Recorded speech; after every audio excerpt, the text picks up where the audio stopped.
Hello, everyone. Welcome. I'm Jackie, and I am forever faithful. Hope you all are doing well today. And again, welcome. If you are new, welcome. And if you are returning, welcome back. I just wanted to give a little insight on what it's like to be a generational curse breaker. First, let me just say I didn't even know of this term until maybe a few years ago.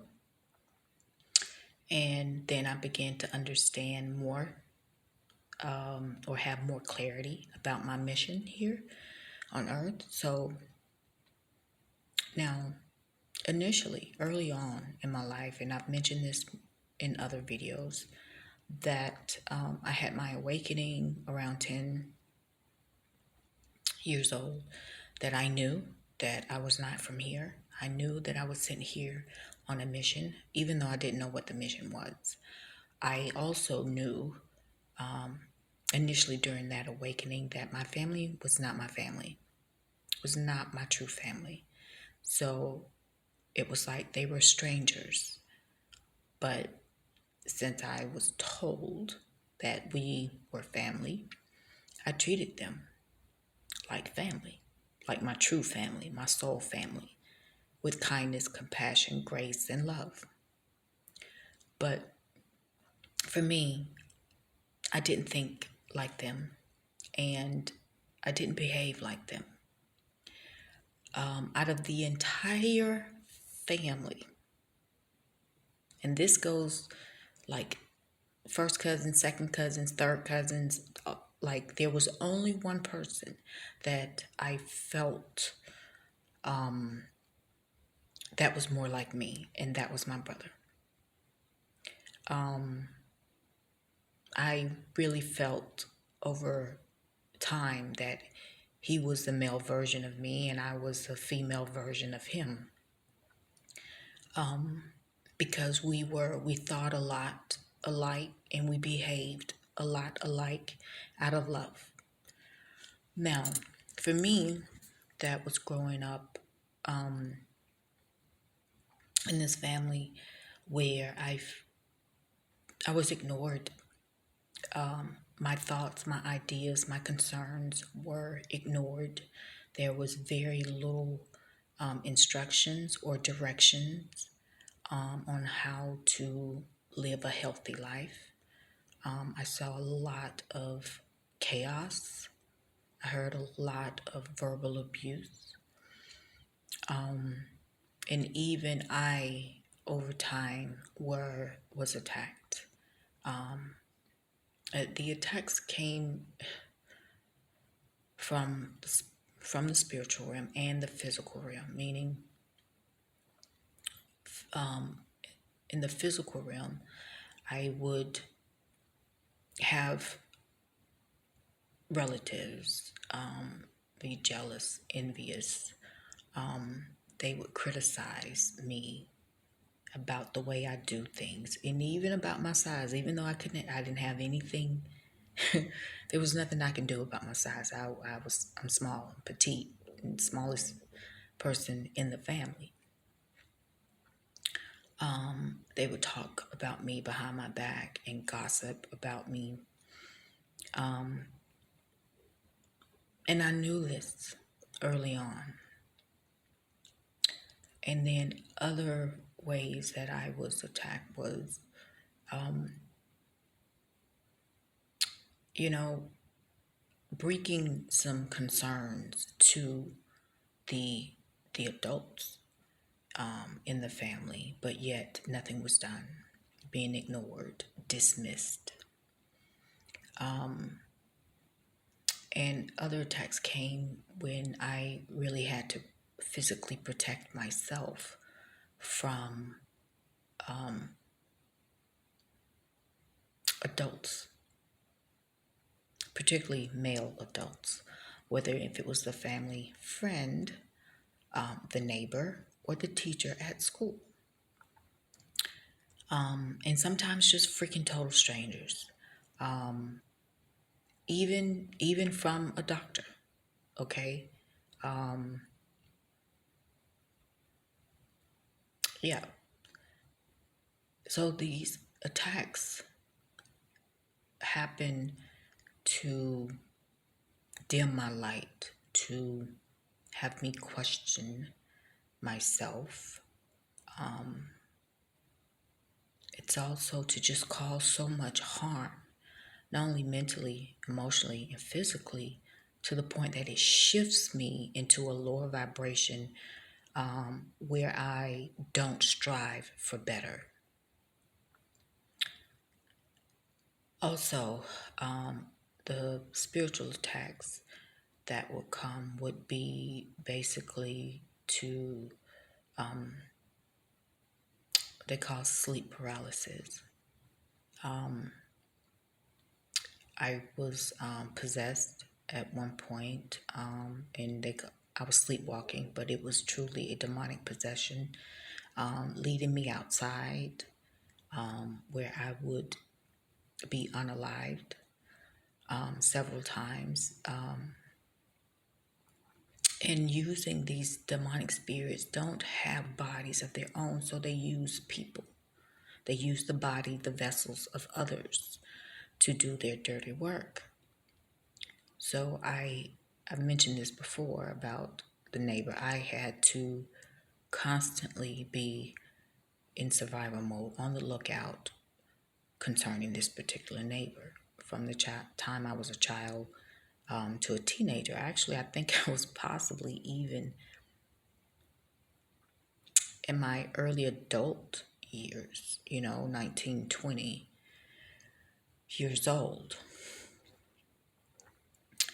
They also use it, my peers and friends would also gossip and lie and purposely leave me out of discussions and activities, whether if it's going to a movie, a party, or whatever.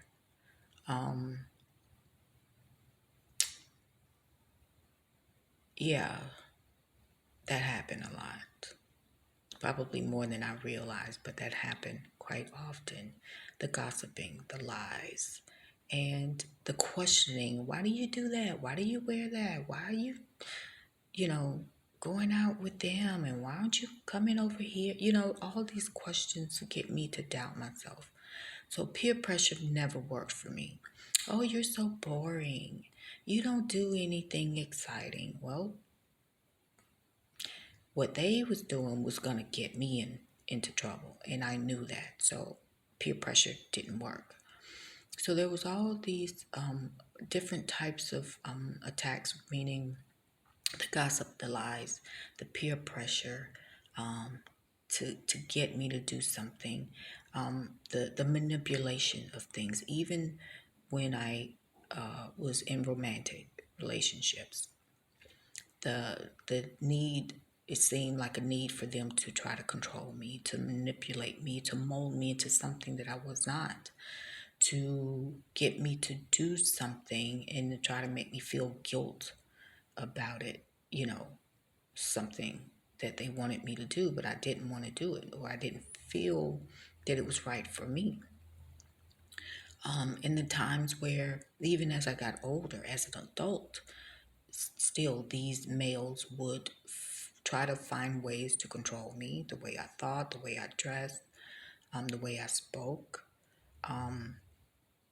the way I behaved, because they didn't understand it. I was not one that was easily swayed by their tactics. I wasn't easily swayed by material things as they were used to. Females being swayed by. I wasn't. And a lot of times they got really irritated, upset, and even angry at me because they could not mold me, control me, manipulate me in ways that they wanted to, that they was used to doing with other females.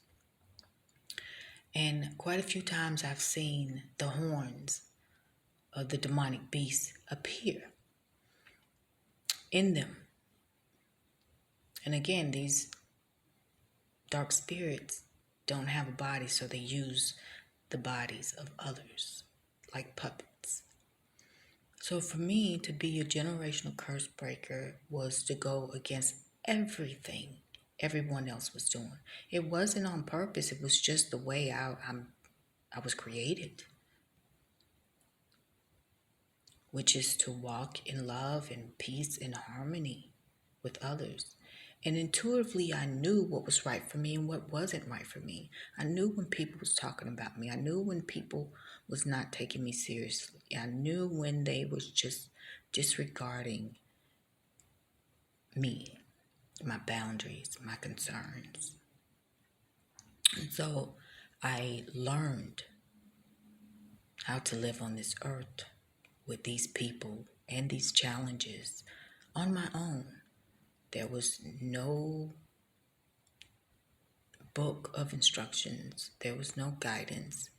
It was just pure and total trial and error and learning and understanding, but staying true to myself.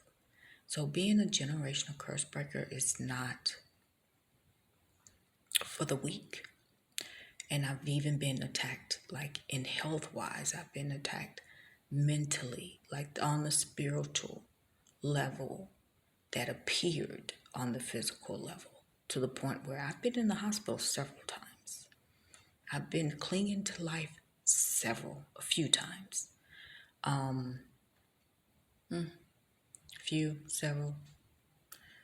Several times. So understand that, you know,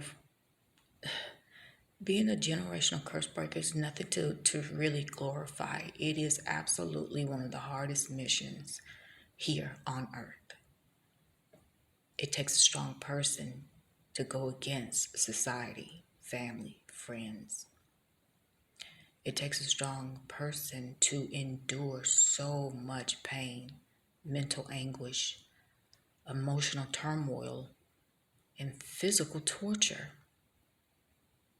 It is not for the faint of heart. So that's what it's been like for me as a generational curse breaker. Yeah, that's all I really wanted to say, all I wanted to share. And I think honestly, those who understand that they are generational curse breakers, they don't go around saying it because they live in it. And those who think that they are generational curse breakers, and maybe you are, maybe you're not. What I do know, you deal with a lot of attacks on your mind, on your spirit, on your physical body, on your finances, on your relationships. Every part of your life is attacked in one way or another. And this happens from childhood all the way up until adulthood. So if you are a generational curse breaker like myself and you're still standing, you should pat yourself on the back, because this has not been an easy journey whatsoever. We made it. We made it to the other side. Now we've done the work, and it's now time for our rewards. It's time for payday. Anyway, that's all I wanted to share. Thank you for stopping by and listening. And until next time, take care of yourselves.